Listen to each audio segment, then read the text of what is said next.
What's up, my friend? In this video, I'm gonna show you 3 different things that I wish I knew when I started my first business. So let's get started.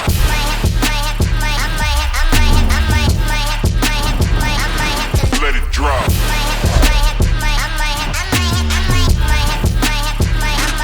Let it drop.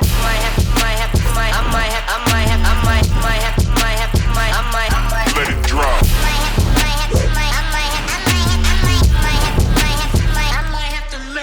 What's up, you guys? My name is Richard Guilbeau, and I've been able to build multiple 6- and 7-figure businesses in different industries. And I want to tell you the main 3 things that I wish I knew when I started my very first business. Now, although this might be a little controversial, the very first thing that I will really do is write down a clear goal. I need to know exactly where I'm trying to go when I'm starting my business, because if I start my business not knowing where I'm going, I'll never reach anywhere.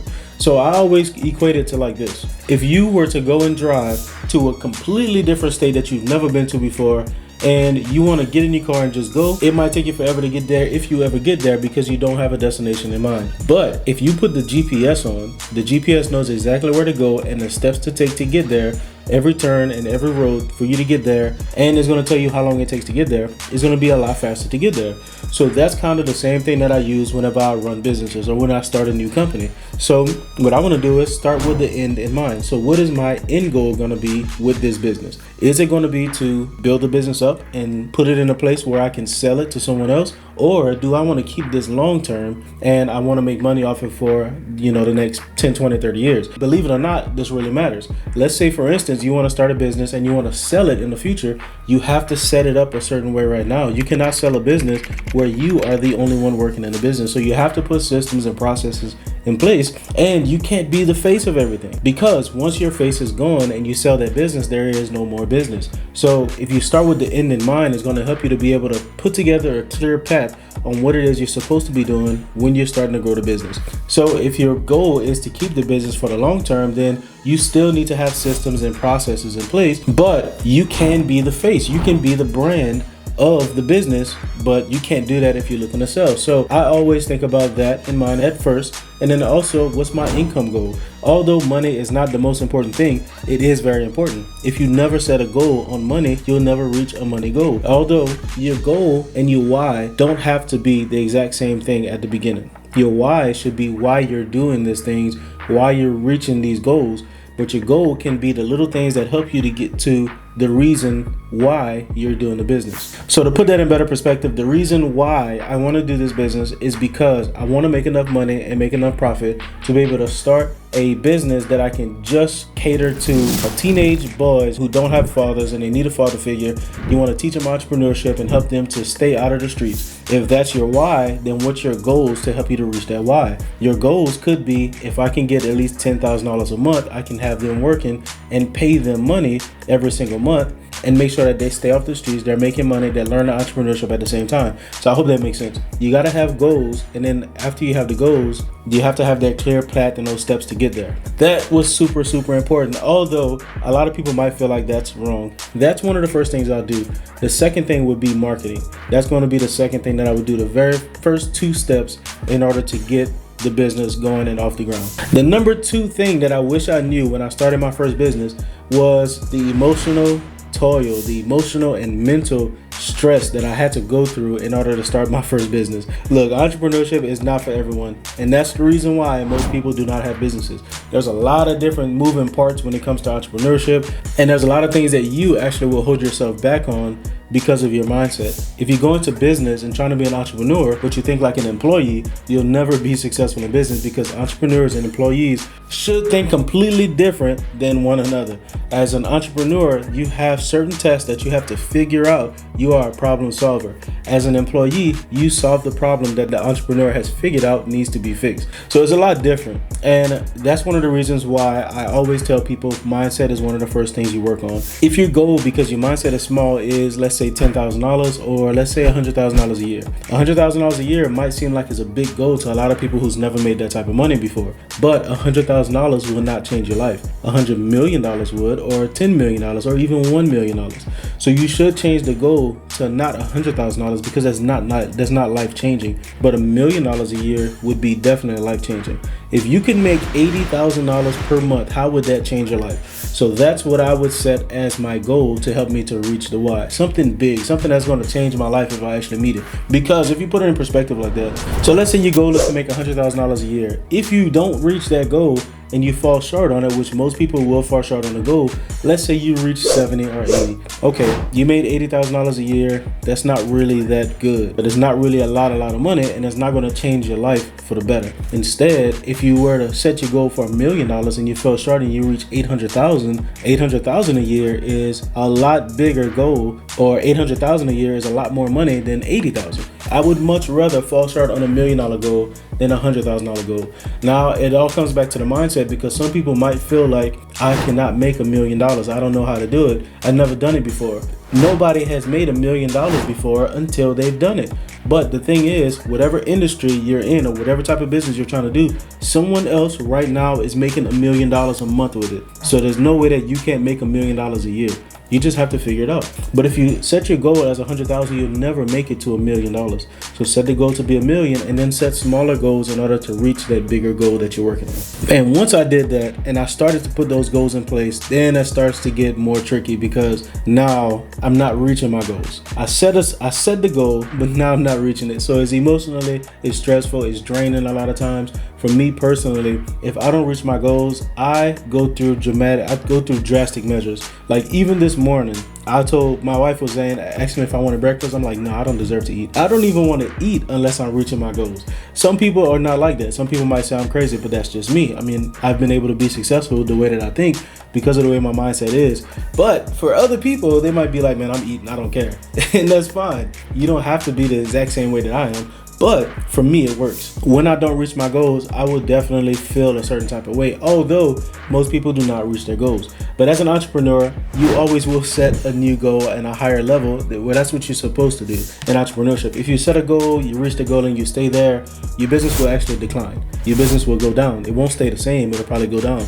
But the people who are trying to actively grow the business, a lot of times it actually stays the same, which is weird. But there's a lot of different things that comes with growing a business, which is also mentally draining. You have to learn a lot of things, and the more you learn, the more you earn. So I go into buildings and I go into meetings with people who are paying, like, let's say $5,000 to sit in this room in order to learn how to grow their businesses. And the thing is, there are people there who are just starting, but there's also people there who are making $40 million a year. And we're all in the same room, still always trying to learn and grow the businesses. You would think somebody making $40 million a year would not be trying to learn how to grow their business. You would think that they already have it figured out, but they don't. They have a lot of things figured out. That's why they've made it to the $40 million mark. But there's a lot of things that they're missing, and they know they're missing those things. That's why we get into these rooms. That's why I go and I network with these people, because we're always trying to learn, and the more you learn, the more you earn. But it is mentally draining, because let's say you want to start this business, you know a lot about it, but you don't actually know marketing. Now you have to learn marketing. Once you learn marketing, you have leads coming in. Now you have to learn sales, because just because you know how to talk to people doesn't mean that you know how to close a deal. It's two completely different things. People that talk a lot does not mean that you know sales, and sales is not a bad thing. Sales it does not have to be a sleazy and hard selling type of deal where you like put super pressure on a lot of people. Sales is not really like, you don't have to be like that. But you don't know unless you learn. It comes from lack of ignorance. To me, that really comes from a lack of knowledge. So once you learn the sales, then you also have to learn the processes and the systems, which is we're going to talk about next. There's a lot of different things that you have to learn. There's a lot of moving parts. And that's why some of the biggest people on the planet read like 50 books a year or more. Like they're reading one book a week, because they always want to learn. Their brain is a muscle. And the biggest thing about entrepreneurship that I learned, and this is going to be controversial as well, but one of the biggest things I've learned about entrepreneurship is the people who work with their bodies make the least amount of money. Let me put that in perspective, because I know some of y'all might be like, okay, what about NFL and what about baseball? Yeah, okay, that's different. We're not talking about athletes. We're talking about regular entrepreneurs, business owners. The people who do the most work in the business physically with their bodies probably make the least amount of money. Think about the garbage truck. The people who work on the garbage truck do not make the most money, but the owner who owns the business makes more money, even though he's not the one driving trucks, picking up trash cans, throwing them in the back. His job, the entrepreneur's job, is more mental. So as an entrepreneur, you have to be more focused on building your brain and building your muscle up. And your brain is a muscle. Let's say you go to the gym and you work out that one arm every single day. When you go to the gym and you never work out anything else, that arm is going to be big. But what if you work out your brain every single day, multiple times a day? Your brain is going to be able to fill with more things. You have a bigger capacity because you're training the brain to be able to do more and more and more. So as an entrepreneur, that's what you have to do, because the people who are working the less with their bodies are working more with their brains. But if you can't mentally be in a place where you can learn and grow mentally, you won't be able to learn and grow and build your business. So it really comes back down to the mindset and being able to have perseverance. So a lot of times there's going to have ups and downs in business. And me personally, I used to work in the oil field. So when I was working for other people, I worked in the oil field. I worked in foundation repair. I did road construction. But when I was in the oil field, I learned a specific set of skills that allowed me to be a supervisor there, and not everyone had those skills. So even though I had a business, when my business was not working, I still had an easy route to get into the oil field because my information, my knowledge was specialized. I learned more than some other people, so I was able to earn more in the oil field. So anytime the business would get kind of slow, I'm calling the oil field and I'm like, hey man, can I do some work? And easily I would have a job where I can make $3,000, $4,000, $5,000 a month or more just working in the oil field. So that to me was actually a crutch, because now I don't have to mentally train myself as hard in the business. Let's say my business doesn't work and I don't feel like really doing all of the steps to make my business work. I can just make a phone call and I can go in the oil field, and then I can go and make $3,000, $4,000, $5,000, $6,000 a month just working in the oil field. So now I don't really have to focus on my business. But that was a hindrance for me. That was making my business weak. It was making me weak as a person, because not really being able to build, or not feeling the need to really build my mental capacity up to grow my business, because I had this plan B. Now, first, I will never say just quit your job because you want to be an entrepreneur. That's never what I would say. But I had already a consistent business. I was making revenue. I just decided to be a little lazy. I just didn't realize it at the time. And if the business would go down, I can just work somewhere else. So for me, that was the route I had to take. I had to continue. I had to quit working for anybody else and just really focus on the companies. And when I did that, easily went to $250,000, $250,000 of that year. That first year I did that. And the year before that was like $40K. So immediately I made a shift, and I started investing in education. I started really working on growing the business and working outside of the business instead of working in it. But that would never have happened if I would have stayed in the oil field, if I'd have stayed with those bridges. And instead I had to burn those bridges down and really depend on myself in order to be successful. And I say depend on myself, but it was all nothing but God. I got to make sure I throw that in there. God did everything. I did nothing. So the third thing that I learned when trying to grow my business, and I wish I knew this at the beginning, was the power of systems and delegation. If you do not have systems in place as a business owner, you will run yourself ragged. You will be working 80 plus hours a week, just like I was, doing everything in a business. And when the things don't work out, it's not like you can just go and do something else and make money like an employee. You don't have a steady paycheck coming in. So you have to figure it out. If you don't delegate, you're doing everything. And if at that point you don't have a business, you just have another job. You have a higher paying job, and that's it. But as an entrepreneur, that's not what you want. For me personally, I really work less than 20 hours a week now, and we still make, for one business, about $80,000 a month. I don't have to do all of these things that I used to do. I don't have to work as hard as I used to work in the business, but I still make time to put in the effort because I still have other things and other systems and processes that I want to grow, because I know that how important that is. For instance, I have a software called Reconnected Revenue. In my software, we create what's called an automation. So let's say a client sees one of my videos online. He comments the word entry on my videos on Instagram.